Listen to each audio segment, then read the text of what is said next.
유튜브로 읽는 박정희 전기 13권 마지막 하루. 코너로 몰린 김재규와 김계원.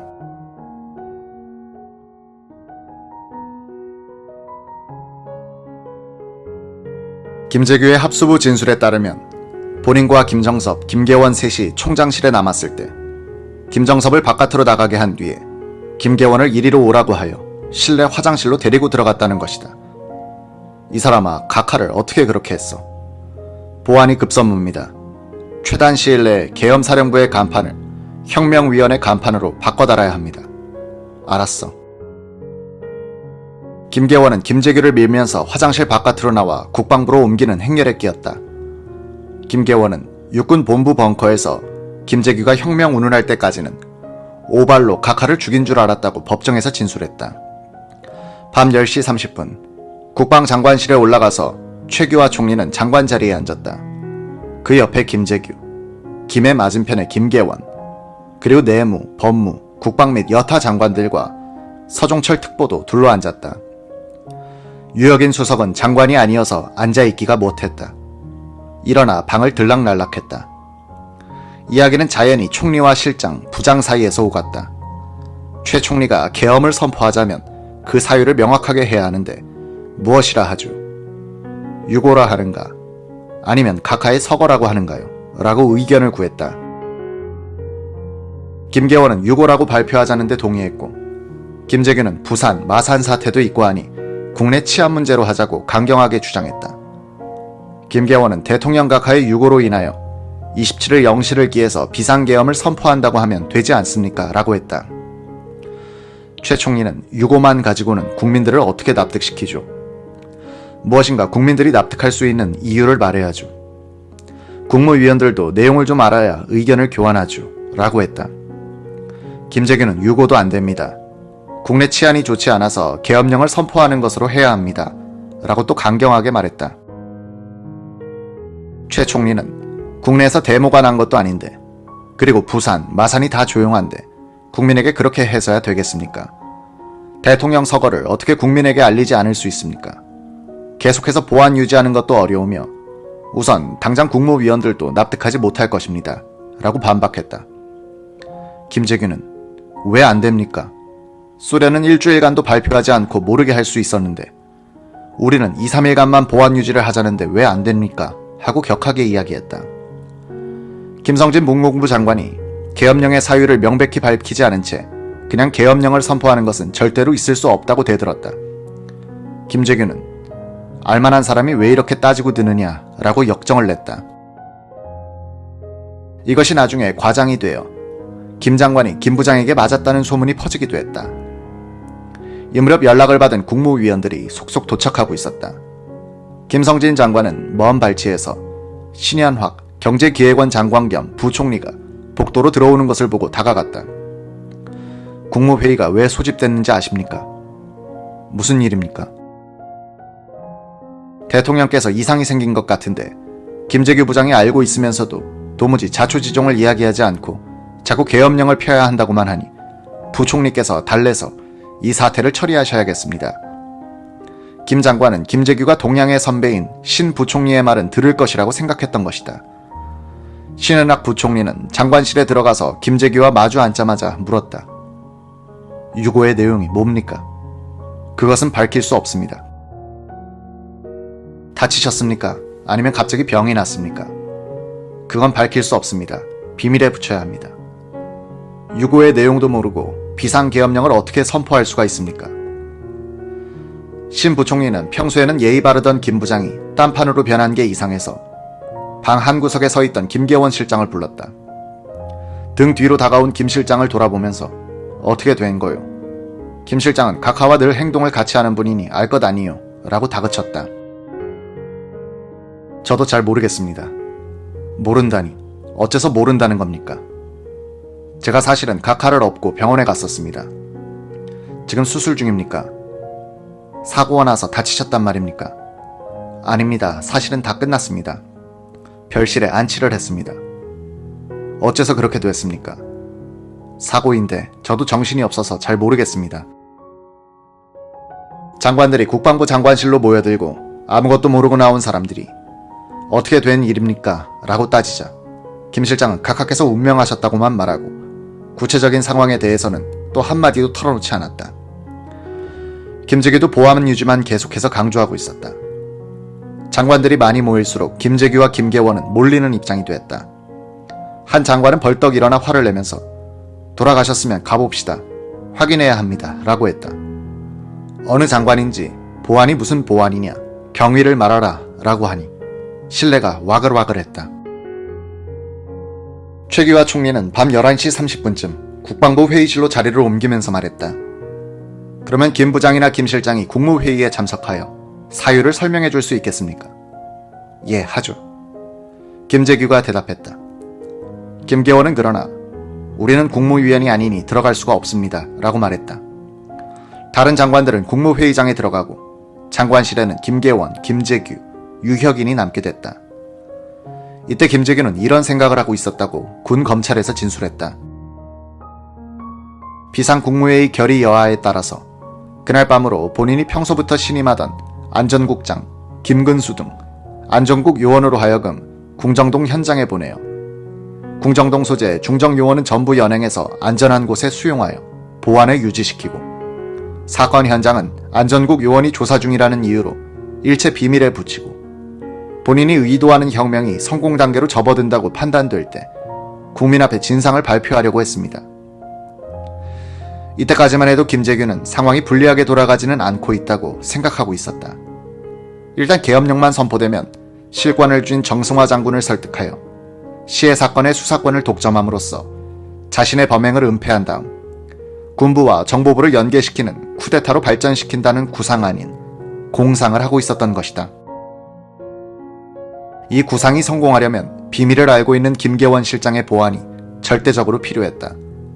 그런데 그 김계원의 마음이 흔들리고 있었다. 장관들이 김재규 부장에게 서거 사유를 대라고 거세게 반발하는 것을 보았기 때문이었다.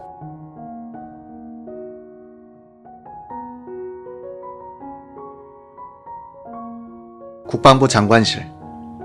밤 11시를 지나서 유혁인 제1정무수석이 집으로 전화를 걸었다. 기자들이 여러 차례 유 수석을 찾는 전화를 걸어왔다는 것이었다. 유 수석의 이야기를 들은 김재규는 옆에 있던 김정섭 차장보에게 조치를 취하라고 지시했다. 김 차장보는 정보부의 국내 담당 차장인 전재덕에게 전화를 걸었다. 기자들이 움직이기 시작했습니다. 사국장을 나오게 하여 외신 기자들이 송고하는 것을 체크해야 하겠습니다. 이때까지도 김재규는 자신의 의도대로 가고 있다고 생각한 것 같기도 하다. 체포된 다음날 합수부 진술에서 그는 국방부 장관실에서 비상계엄 선포에 대한 제안 설명에 대해서는 합의를 이루지 못했을 뿐 제주도를 제외한 전국에 계엄령을 선포해야 한다는 데에 대해서는 이의가 없었다고 했다. 더구나 김재규는 합수부에서 한 이 최초의 진술에서 아주 민감한 증언을 했다. 거사도 본인이 구상한 대로 적은 인원으로 성공이 됐고 대기시켜놓고 있던 육군 총장을 이용하여 군 수뇌부와 강요들을 국방부로 유인하는 등 계획대로 성공이 됐고 비밀을 지키고 있는 김계원에게는 계엄사령부를 혁명위원회로 유도하라는 방향을 제시하여 그대로 진행이 잘 되고 있다고 보고 있었는데 김계원의 배신으로 이 진술이 이루어지고 있었던 당시는 아직 김계원이 연행되기 전이었고 정승화 총장은 계엄사령관으로 취임한 다음 날이었다. 이 진술을 토대로 합수부 수사관들은 정 총장을 연행하여 조사해야 한다고 전두환 합수본부장에게 건의하고 있었다. 대통령 시의 배후 세력이 누구인가에 대해서 신경이 곤두서 있을 때 김재규가 정승화 총장을 연루시키는 진술을 했고 많은 수사관들이 정 총장을 의심하게 됐다는 이 점은 12.12 사건으로 치닫는 길을 여는 일이기도 했다.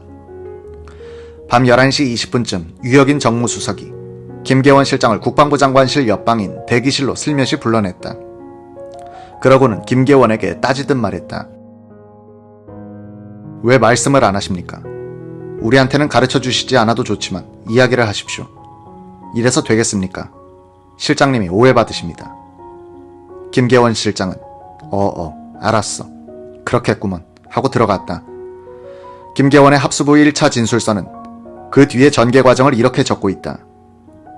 밤 11시 30분경 총리, 법무, 내무장관들이 김재규의 주장을 따르지 않고 있어 나는 국방장관 보좌관실로 가서 이름을 알 수 없는 사람에게 국방장관과 육군 참모총장을 이리로 불러달라고 부탁했습니다. 본인은 장관과 총장에게 김재규가 각하 살해의 범인이다.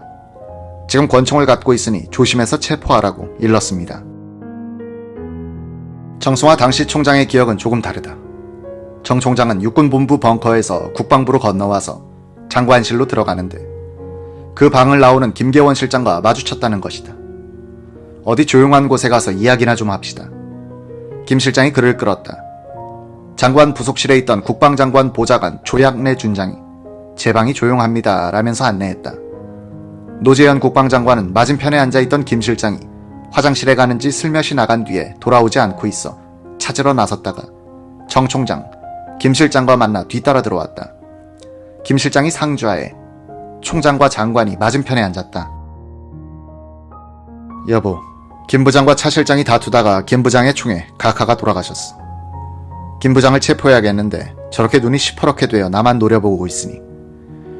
이 말을 들은 노재현 장관은 그놈을 당장 잡아야죠. 총장 빨리 잡으시오 라고 했다.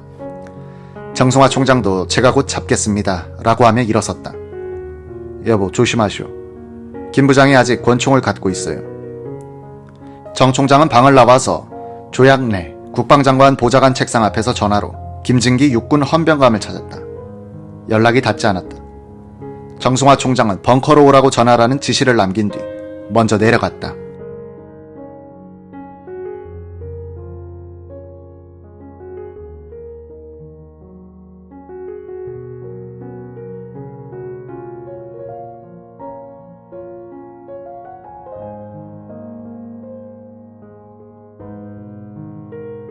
육군 본부 벙커로 내려가니 김진기 헌병감이 와서 기다리고 있었다.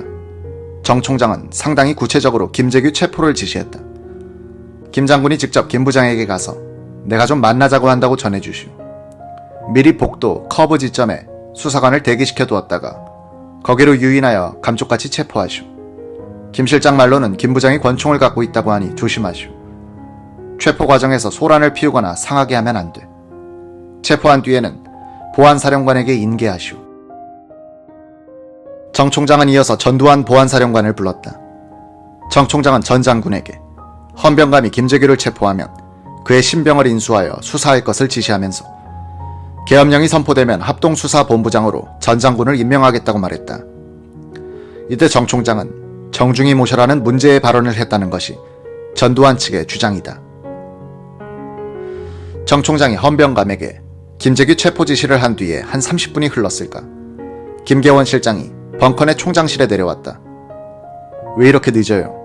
김 부장이 지금 장관실에 앉아 있어요. 김재규 때문에 국무회의를 못하고 있어요. 총장에게 독촉을 한 그는 정보부 경비원 이기주로부터 빼앗았던 리볼버 권총을 내놓았다. 김재규 체포 작전은 김진기 헌병감의 지휘로 이뤄졌다. 김진기 준장이 직접 보안사 오일랑 중령과 국방부 헌병중대장 이기덕 대위를 데리고 국방장관실로 갔다. 정찰을 해봤더니 정보부장 수행비서관 박흥주 대령이 장관 부속실에 앉아 있었다. 그래서 장관 접견실로 빼기로 했다. 장관 보좌관 조약래에게 김재규 부장을 좀 불러내달라고 부탁했다. 조 준장은 장관실로 들어갔다. 최규하 총리와 국무위원들이 몰려서 앉아있고 김재규는 왜 따로 앉아 있었다. 이때 노재현은 장관실로 돌아와서 맞은편에 앉은 김재규를 주시하고 있었다. 김재규는 자리를 비운 김계원을 찾는지 두리번거리고 있었다. 노 장관은 왜 이렇게 체포 준비가 오래 걸리나 하고 불안해하고 있는데 조약래 준장이 들어왔다. 그는 노 장관의 눈치를 보더니 김재규에게 다가가는 것이었다.